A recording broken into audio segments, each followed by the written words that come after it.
जय श्री कृष्ण दोस्तों, राधे राधे। ऋतु भक्ति चैनल में आप सबका स्वागत है। आज श्रीमद् भागवत महापुराण के द्वितीय स्कंद का तीसरा अध्याय आरंभ होने जा रहा है, जिसमें कामनाओं के अनुसार विभिन्न देवताओं की उपासना तथा भगवती के प्राधान्य का निरूपण का व्याख्यान होगा। श्री सुखदेव जी ने कहा, परीक्षित, तुमने मुझसे जो कुछ पूछा था कि मरते समय बुद्धिमान मनुष्य को क्या करना चाहिए, उसका उत्तर मैंने तुम्हें दे दिया है। जो ब्रह्म तेज के इच्छुक हों वे बृहस्पति की, और जिसे इंद्रियों की विशेष शक्ति की कामना हो वे इंद्र की, और जिसे संतान की लालसा हो वे प्रजापतियों की उपासना करे। जिसे लक्ष्मी चाहिए वे माया देवी की, और जिसे तेज चाहिए वे अग्नि की, जिसे धन चाहिए वे वसुओं की, और जिस प्रभावशाली पुरुष को वीरता की चाह हो उसे रुद्रों की उपासना करनी चाहिए। जिसे बहुत अन्न प्राप्त करने की इच्छा हो वे अदिति का, और जिसे स्वर्ग की कामना हो वे अदिति के पुत्र देवताओं का, जिसे राज्य की अभिलाषा हो वह विश्व देवों का, और जो प्रजा को अपने अनुकूल बनाने की इच्छा रखता हो उसे साध्य देवताओं का की आराधना करनी चाहिए। आयु की इच्छा से अश्विनी कुमारों का, पुष्टि की इच्छा से पृथ्वी का, और प्रतिष्ठा की चाह हो तो लोक माता पृथ्वी और धौ यानी आकाश का सेवन करना चाहिए। सौंदर्य की चाह से गंधर्वों की, पत्नी की प्राप्ति के लिए उर्वशी अप्सरा की, और सबका स्वामी बनने के लिए ब्रह्मा की आराधना करनी चाहिए।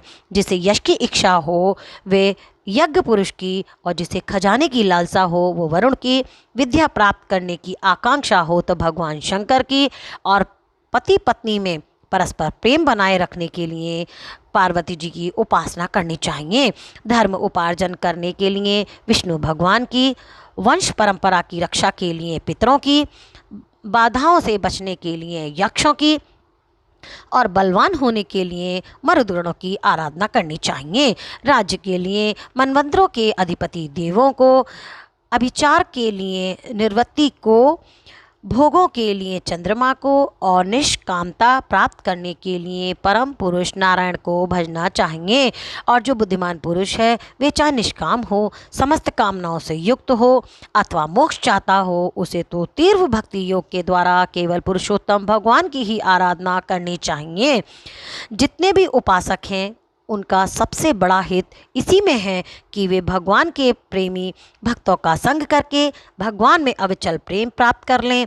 ऐसे पुरुषों के सत्संग में जो भगवान की लीलाएं कथाएं होती हैं उनसे उस दुर्लभ ज्ञान की प्राप्ति होती है जिससे संसार सागर की त्रिगुणमयी तरंगमालाओं के थपेड़े शांत हो जाते हैं, हृदय शुद्ध होकर आनंद का अनुभव होने लगता है, इंद्रियों के विषयों में आसक्ति नहीं रहती, कैवल्य मोक्ष का सर्वसम्मत मार्ग भक्ति योग प्राप्त हो जाता है।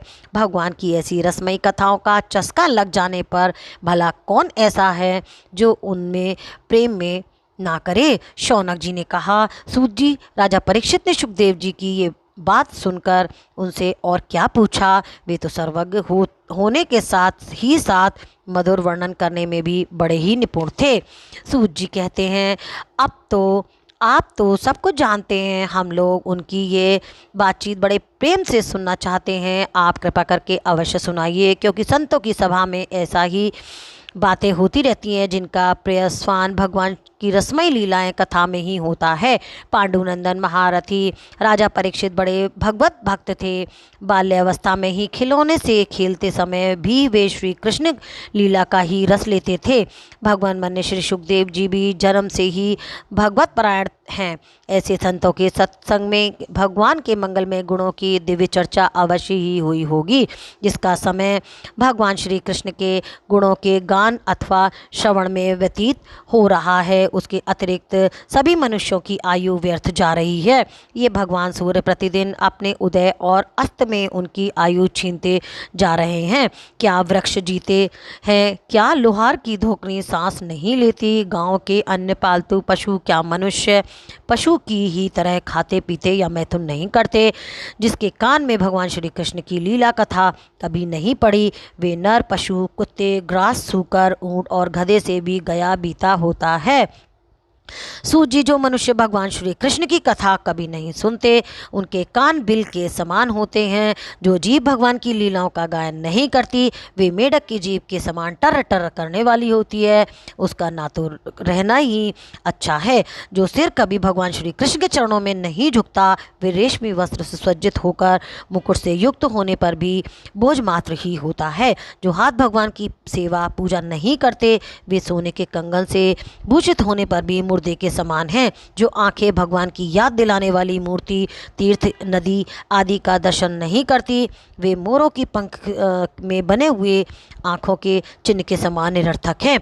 मनुष्यों के वे पैर चलने की शक्ति रखने पर भी नहीं चलने वाले पेड़ों जैसे ही होते हैं, जो भगवान की लीला स्थलियों की यात्रा नहीं करते।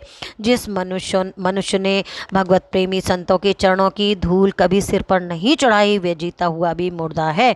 जिस मनुष्य ने भगवान के चरणों पर चढ़ी हुई तुलसी की सुगंध लेकर उसकी सराहना नहीं की, वे श्वास लेता हुआ भी श्वास रहित शव है। सूत जी, वे हृदय नहीं लोहा है, जो भगवान के मंगल में नामों का श्रवण कीर्तन करने पर भी पिघलकर उन्हीं की ओर बह नहीं जाता।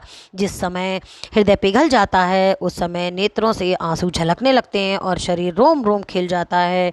प्रिय सूत जी, आपकी वाणी हमारे हृदय को मधुरता से भर रही है। इसीलिए भगवान के परम भक्त आत्मविद्या विशारद श्री सुखदेव जी परीक्षित के सुंदर प्रश्न करने पर जो कुछ कहा, वे संवाद आप कृपा करके हम लोगों को सुनाइए। इति श्रीमद्भागवते महापुराणे पारमहंस संहितायां द्वितीय स्कंदे तृतीय अध्याय संपन्न। बोल कृष्ण भगवान की जय। ओम नमो नारायण भगवते वासुदेवाय।